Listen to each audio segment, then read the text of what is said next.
जय हिंद, नमस्कार। मैं अंबर जैदी स्वागत करती हूँ आप सबका एक बार फिर से हमारे आज के कार्यक्रम में। और दोस्तों, एक बड़ी खबर के साथ आप सबके सामने है।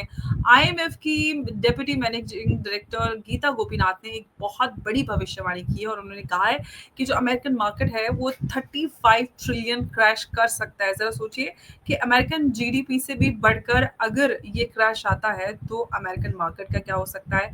और जिस तरह से जो बड़े बड़े इकोनॉमिस्ट और एक्सपर्ट्स ये दावा कर रहे थे कि अमेरिका को रिसेशन हिट कर सकता है, अमेरिकन मार्केट क्रैश कर सकती है, और आईएमएफ की जो डेप्यूटी मैनेजिंग डायरेक्टर हैं और जो former chief economist Gita Gopinath, वो ये बात कहती हैं, तो कितना इस बात में दम है और आने वाले खतरे की ये कितने बड़े खतरे की घंटी है, इसी पे हम थोड़े विस्तार से बात करेंगे। और हमारे साथ चर्चा के लिए जुड़ रहे हैं उमेश जी। उमेश जी, बहुत बहुत स्वागत है आपका। जय हिंद, नमस्कार। जय श्री राम अंबर जी।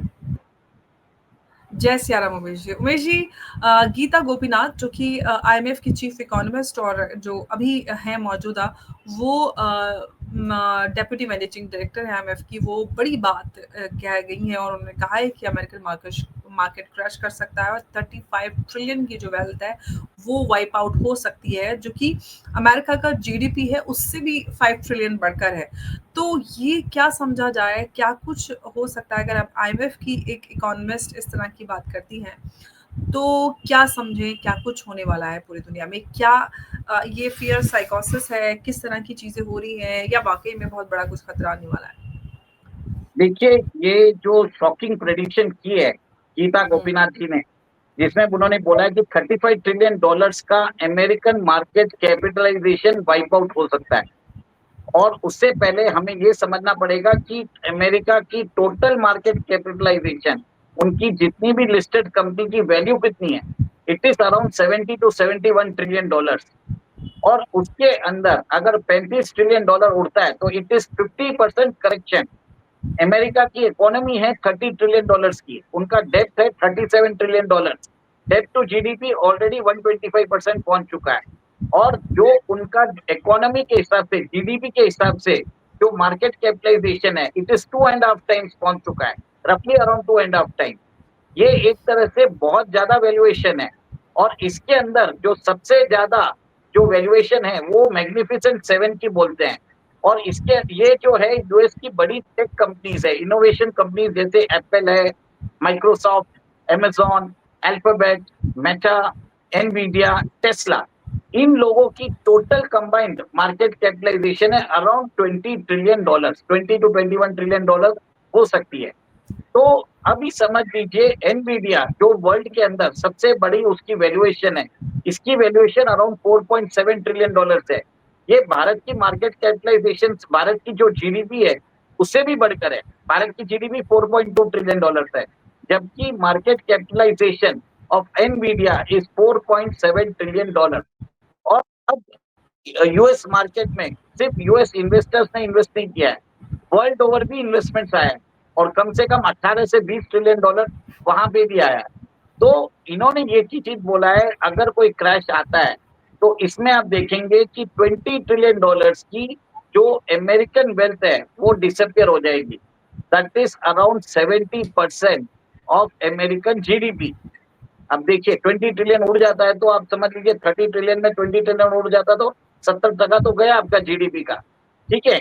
उसके अलावा वर्ल्ड के जो इन्वेस्टर्स है उनको 15% उनकी जो वेल्थ है वो खत्म हो जाएगी। तो एक तरह से ये एआई बबल जो बन रहा है, और एआई बबल जो बन रहा है इसी के अगेंस्ट उन्होंने बोला है कि अभी कॉशन लेने की जरूरत है। अभी हमें एक तरह से उन्होंने रेगुलेटर्स को वार्न किया है कि they need to take corrective steps.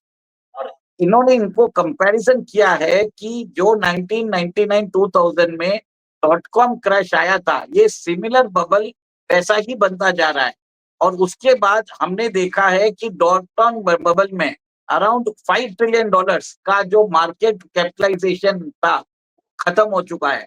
देखिए, डॉट कॉम जो बबल था 2000 में आया था, 2000 के अंदर वर्ल्ड इकोनॉमी कनेक्टेड नहीं थी, उस समय इंटरनेट सिर्फ निकला भी था। उस समय क्या होता था, अगर किसी के नाम से कुछ चीज रहती थी वो abc.com करके वो पब्लिक इश्यू लेके आ जाता था और लोगों से पैसे लेता रहता था। अब ये देखिए, ये एक रिपोर्ट ये जो आ रही है, the AI bubble is 17 times the size of the dot com frenzy. And 4 time the size of the sub prime bubble. तो इसका ये सोच लीजिए, ये जो एआई बबल है जिसके अंदर जो अमेरिकन कंपनीज है, अब्रॉड से जो कंपनीज है जो इन्वेस्टमेंट कर रही है, उसके कारण जो वहां पे स्टॉक मार्केट में लोग इसी के स्टॉक्स को चेस कर रहे हैं, तो कहीं ना कहीं इसका जब क्रैश आएगा तो एक तरह से आप ये देखेंगे ग्लोबल इकोनॉमी के लिए बहुत बड़ा शॉक होने वाला है। और जो $5 ट्रिलियन का उस समय जब मार्केट कैपिटलाइजेशन खत्म हुआ था, उसके हिसाब से $35 ट्रिलियन से 7 times more, 7 times more, and it will be a very, मतलब ये डीप करेक्शन होगा, 3-4 साल तक कंटिन्यू भी चल सकता है, क्योंकि इतनी जल्दी खत्म नहीं होता है। अब ऐसी बात है कि देखिए ये सब वार्निंग्स ऑलरेडी आ रही है, गोल्डमैन सैक्स ने भी ये वार्निंग दी थी, बहुत सारे इन्वेस्टर्स ने भी वार्निंग दी है। और सेकंड देखिए, गोल्ड और सिल्वर का दाम कंटिन्यूअसली बढ़ता जा रहा है, तो क्या जो स्मार्ट इन्वेस्टर्स है वो ऊपर के लेवल पे अभी बेचना चालू कर चुके हैं, और वो बेच के अपना जो प्रॉफिट है वो पार्क कर रहे हैं गोल्ड और सिल्वर में? वी डोंट नो, ये बाद में आपको मालूम पड़ेगा। पर गोल्ड और सिल्वर अभी गिर भी नहीं रहा है, every day all time high बना रहा है। इसका रीजन एक ही है कि यहाँ पे जो वेल्थ है, जो बड़े इन्वेस्टर्स है, they are offloading the stocks and they are shifting the wealth to bullion. ये मुझे लग रहा है, क्योंकि जो क्राइसिस आता है उस समय गोल्ड एंड सिल्वर जो है, it is an hedge against inflation, it is for capital preservation, आपकी जो पूंजी है वो बचा के रखता है। तो ये सब चीज मुझे इसके लिए लग रहा है कि जो गीता गोपीनाथ जी ने बोला है, it is like a warning, it's a chilling warning, कि आप थोड़ी एक तरह से ये जो टेक कंपनीज है, जो बड़ी बिग टेक कंपनीज है, उससे अपना अगर आप प्रॉफिट आपने कर लिया है, उसको बुक कर लीजिए, क्योंकि क्या होता है जब फिनटेक की बात एक्यूबरेंस कर होता रहे है। हैं, फिनटेक हम्म। कंपनीज की बात कर रहे हैं, fintech yes, big companies. Tech. हाँ, वही बिग टेक कंपनीज जैसे मेटा हुआ है, अल्फाबेट, अमेज़न, टेस्ला, इन सब कंपनीज के जो टोटल कंबाइंड मार्केट कैपिटलाइजेशन है $20 ट्रिलियन है, और सबसे ज्यादा करेक्शन आपको इन्हीं में दिखेगा। पर ये क्या है, जब उधर कनेक्शन होता है तो जितने भी एलाइड कंपनीज है, जैसे डेटा सेंटर्स जिन्होंने बनाया है, कोई जिनकी रेवेन्यू उसके ऊपर रहती है, उनके स्टॉक्स भी क्रैश होने वाले हैं। तो पूरा इकोसिस्टम को इसका खामियाजा भुगतना पड़ेगा। अमर जी, सबसे बड़ी बात है कि ये जो कंसंट्रेशन रिस्क है इन 7 कंपनीज के कारण, जब इंडेक्स के अंदर अगर कोलैप्स होगा तो सबसे ज्यादा आप ये देखेंगे कि इनमें करेक्शन बहुत ज्यादा आने वाला है, क्योंकि एनवीडिया का जो मार्केट कैपिटलाइजेशन है $4.7 trillion, can not be justified. क्या भारत की वैल्यूएशन से ज्यादा हो गया उसका? तो एक तरह से बबल ही है। तो उमेश जी, इस वार्निंग को कहीं न कहीं जो गीता गोपीनाथ जी ने लिखा है, उससे आपको लगता है कि मार्केट में कहीं न कहीं एक सनसनी फैलेगी, लोगों में एक खौफ का माहौल होगा और मार्केट कहीं न कहीं मार्केट में उथल-पुथल सी हो सकती है? क्या संकेत हमें इसके मिल सकते हैं? या एक देखिए, पॉज़िटिव ऑलरेडी लिया जाए? ऑलरेडी आपको एक झांकी डोनाल्ड ट्रम्प ने दिखा दी है, अप्रैल 2 को, जब उन्होंने लिबरेशन डे के नाम से वर्ल्ड के सबके ऊपर टैरिफ लगाई थी। $15 ट्रिलियन का उस समय एक तरह से करेक्शन आया था 15 दिन के अंदर, और 3 और 4 तारीख को तो $6.6 ट्रिलियन का मार्केट कैपिटलाइजेशन स्वाहा हो गया था। उसी समय डीप सीक भी निकला था, आपको ध्यान होगा। तो ये चीज बताता है कि जब करेक्शन होता है तो वेरी शार्प होगा, एक तरह से जो बोलते हैं falling knife, it will be like that, मतलब वर्टिकली वो डाउनवर्ड्स जाता रहता है। और ये जो एक तरह से एक कुदरत का नियम भी है, whatever goes up has to come down, और जब नीचे आता है तब डबल द स्पीड में आता है। उस समय देखिए, एक और एक चीज आपको सोचने वाली बात है, जितने भी स्टॉक मार्केट में काम करते हैं, जो ये फ्यूचर्स एंड ऑप्शंस में काम करते हैं, वो लेवरेज मनी से काम करते हैं। उनको ऑप्शंस फ्यूचर्स लेते रहते हैं विद लेवरेज मनी, और जब मार्केट गिरता है तब मार्जिन कॉल्स आते हैं। अब जब आप मार्जिन कॉल नहीं भर पाते हो, तब और ट्रिगर होते हैं, सारे स्टॉप लॉस ट्रिगर होते हैं, जिसके कारण जो सेलिंग होती है वो और ज्यादा बढ़ती जाती है। और अमेरिका के अंदर सब जो लोग हैं वो अपनी पूरी सेविंग्स, अपना जो लोन पे लेके अभी वो लोग स्टॉक मार्केट में जा चुके हैं, दे आर ओवर लेवरेज। और उस समय अमेरिकन सरकार क्वांटिटेटिव ईजिंग नहीं कर पाएगी, क्योंकि उसके पास वो दायरा ही नहीं रहेगा। तो आप ये देखेंगे कि there will be all round collapse. और आज की डेट में मेरा ये मानना है कि आप एक तरह से अगर आपकी प्रॉफिट आपने कर लिया है बिग 7 में, उधर से निकल के you should start investing in safer assets. आप वैसे देखिए कॉपर में भी आप इन्वेस्ट कर सकते हैं, पर कॉपर आप घर पे तो नहीं रख सकते। तो कॉपर जो एक्सट्रैक्ट करती है कंपनीज उसमें रखिए। There are many other metals, क्योंकि anything which is under the air, जिसको आप मैन्युफैक्चर नहीं कर सकते, जो कुदरत की देन है, नेचुरल रिसोर्सेज है, उसी का एक वैल्यू रहेगा, क्योंकि उसकी फाइनाइट सप्लाई है। मनी प्रिंटिंग जो है, जितना चाहे आप मनी प्रिंटिंग कर सकते हो। अभी तो अमेरिका नया राउंड ऑफ मनी प्रिंटिंग चालू कर ही रहा है। उसने बोल ही दिया है कि सारे जो टैक्स पेयर्स है उनको 1000 से $2000 देने वाला है। उसको इलेक्ट्रॉनिक क्रिएट कर रहा है और उसको उन सिटीजन्स है उनके अकाउंट में वो एक तरह से उसको क्रेडिट करेगा। सिंपल सी बात है।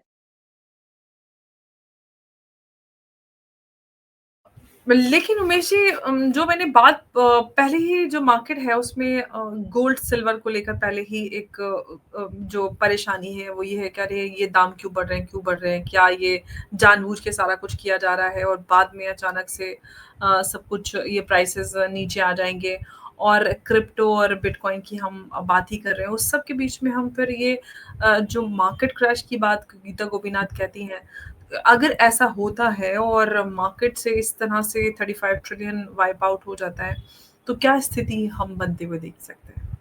देखिए, हमने कुछ दिन पहले, आज से 7-8 दिन पहले हमने एक वीडियो किया था। मैंने 3 बबल्स की बात की थी। एक तो एआई बबल की बात की थी, फिर मैंने बात की थी क्रिप्टो बबल की, और उस समय मैंने चाइनीज़ सबप्राइम बबल की बात की थी। अब उस समय हमने उसको एक तरह से कलेक्टिवली देखा था। अब ये जो करेक्शन आएगा, क्या एक साथ आएगा या एक तरह से बोलते हैं इंटरवल्स में आएगा, हमें नहीं मालूम। उस समय मैंने अस्यूम किया था it might come in collective format, और एक साथ हम 75% की वैल्यूएशन इवेपोरेट होते हुए नजर आएगी।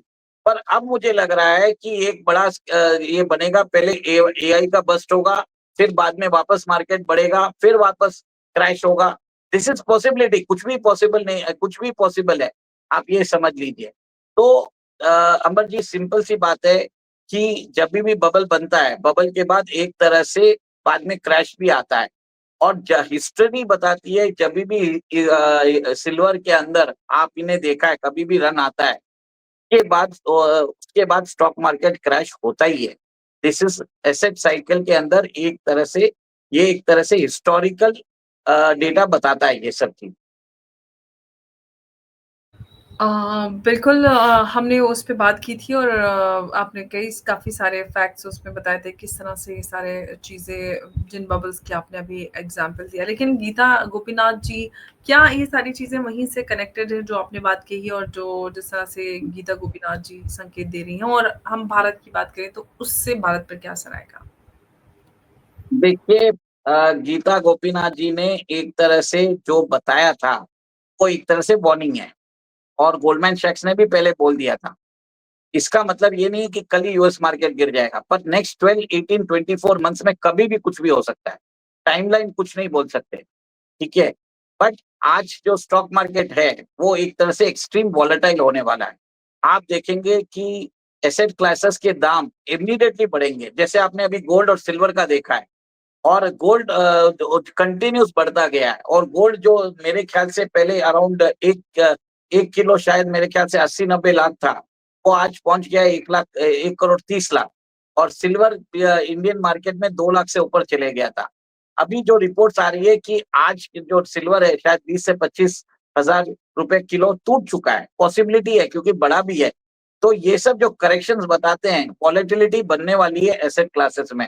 अगर आपने अपना पैसा नहीं लगाया, आपने उधार पे लेके आपने इन्वेस्ट किया है और मार्जिन मनी दी है, तो यू बी प्रिपेयर्ड कि आप वाइप आउट हो जाओगे, आपकी संपत्ति खत्म हो जाएगी। खुद का पैसा अगर आपने लगाया है और वो नुकसान होता है, तो होल्डिंग कैपेसिटी है, then you will not face losses in the any asset classes. आपकी होल्डिंग कैपेसिटी तब हो सकती है जब आपका खुद का कमाया हुआ कैपिटल है। तो आप बोल सकते हो कि मेरे को बेचना नहीं है, जब मार्केट कंडीशन सुधर जाएगा तब मैं उसके अंदर से निकल जाऊंगा। तो आज की डेट में मैक्सिमम जो इन्वेस्टर्स हैं, वो लेवरेज कैपिटल पे काम करते हैं, वो मार्जिन ट्रेडिंग करते हैं, मार्जिन फंडिंग के थ्रू मार्केट में पार्टिसिपेट करते हैं। और पिछले जो फ्राइडे हैं, वहाँ पे डोनाल्ड ट्रम्प ने सिर्फ सीधा बोला था कि मैं 100% टैरिफ लगाऊंगा चाइना से। 1.65 ट्रिलियन डॉलर्स का मार्केट कैपिटलाइजेशन उड़ गया और उस दिन क्रिप्टो के अंदर लिक्विडेशन आया 20 बिलियन डॉलर्स का। एक सिंपल स्टेटमेंट का। आप सोचिए आज अमेरिकन प्रेसिडेंट इनसाइडर ट्रेडिंग कर रहा है एक तरह से। और उधर रिपोर्ट्स भी आई है कि कितने जो अकाउंट है, नए अकाउंट है खुले हैं, उन्होंने 100-170 मिलियन डॉलर्स कमा लिए एक ही रात में। सब लोगों ने अपना इलेक्शन का खर्चा निकाल लिया। तो ये जो अमेरिकन प्रेसिडेंट है, ये कुछ भी कर सकता है। इसको किसी की पड़ी नहीं है। इसको इलेक्शन जीतना नहीं है। इसका जो एम है मेक अमेरिका ग्रेट अगेन नहीं है। इसका जो एम है मेक ट्रम्प ग्रेट अगेन।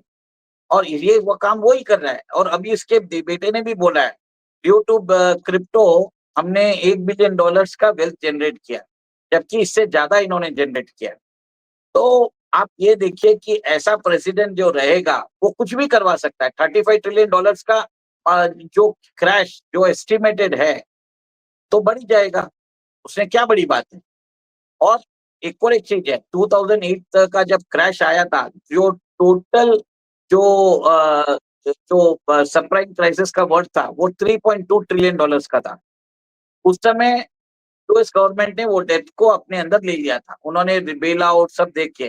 तो इस तरह से पॉसिबल हो चुका था। अभी वो कंड्यूसिव ही नहीं है कि यूएस वापस वो मनी प्रिंट करके बेल आउट अनाउंस कर सकता है, क्योंकि वो किया तो हाइपर इन्फ्लेशन हो जाएगा। और हाइपर इन्फ्लेशन के बाद स्टैगफ्लेशन होगा, मतलब प्राइसेस बढ़ते जाएंगे, ग्रोथ होगी नहीं। तो वो और पेनफुल हो जाएगा। तो मेरे हिसाब से एक तरह से चेतावनी है। और चेतावनी के साथ मेरा ये मानना है कि एक टाइमली वार्निंग दी है उन्होंने। आपको जो भी करना है, आप अगर आपने पैसे कमा लिए हैं, एटलीस्ट प्रॉफिट तो निकाल लीजिए। बाकी आपका इन्वेस्टमेंट निकाल दीजिए, प्रॉफिट रखने रहने दीजिए। तो कहीं न कहीं आपको मालूम पड़ जाएगा कि आप जो रेस है, जो मेरे ख्याल से ये जो क्रैश जो बताए जा रहे हैं, इट माइट टेक 12, 18 और 24 मंथ्स। क्योंकि नोबडी कैन प्रेडिक्ट, क्योंकि ये अमेरिकन प्रेसिडेंट डिसाइड करेगा कब उसको क्रैश करना है मार्केट में। तो कहीं जिस तरह से पहले भी इस तरह की स्पेकुलेशंस रही हैं कि जो अमेरिका पे जो डेट है और उस सबको करने के लिए इस तरह की चीज़ें की जाएँगी, क्या वो भी इसके पीछे ये सारी चीज़ें होती हैं? क्योंकि अगर गीता गोपीनाथ या आईएमएफ की बात करते हैं, मतलब मैं गीता गोपीनाथ को तो नहीं पर्सनली, बट आईएमएफ या इस तरह के जितने भी फाइनेंशियल इंस्टीट्यूशंस हैं, तो वो तो वेस्ट और जितना भी अमेरिका है उसी के उस पे चलते हैं। तो क्या ये सारी चीज़ें स्टेज की जा रही हैं? मैं खुद ही बोल चुका हूँ ना कि अमेरिकन प्रेसिडेंट खुद इनसाइडर ट्रेडिंग कर रहा है। अब उसमें और क्या बताऊँ? वहाँ का राष्ट्रपति खुद एक तरह से एक स्टेटमेंट देता है, जिसके कारण वहाँ पे लिक्विडेशन होता है और वहाँ पे जो रिपब्लिकन उनके फ्रेंड्स हैं, वो प्रॉफिट कमा रहे हैं। ये मीडिया के अंदर स्क्रीनशॉट्स आ रहे हैं। तो हुँ। ये एक तरह से खुल्लम-खुल्ला इनसाइडर ट्रेडिंग है। वहाँ का राष्ट्रपति इन्वॉल्व्ड है। और हुँ। क्या बोल सकते हैं। और वहाँ का अगर राष्ट्रपति ऐसा काम कर सकता है, और उसने बता भी दिया है, अप्रैल में उसने जिस हिसाब से ट्वीट की थी, 15 ट्रिलियन डॉलर्स का मार्केट कैपिटलाइजेशन उड़ गया था उस टाइम हुँ। पे। तो ये नई बात नहीं है। तो 15 और 35 में कितना डिफरेंस है? डबल ही तो हुआ।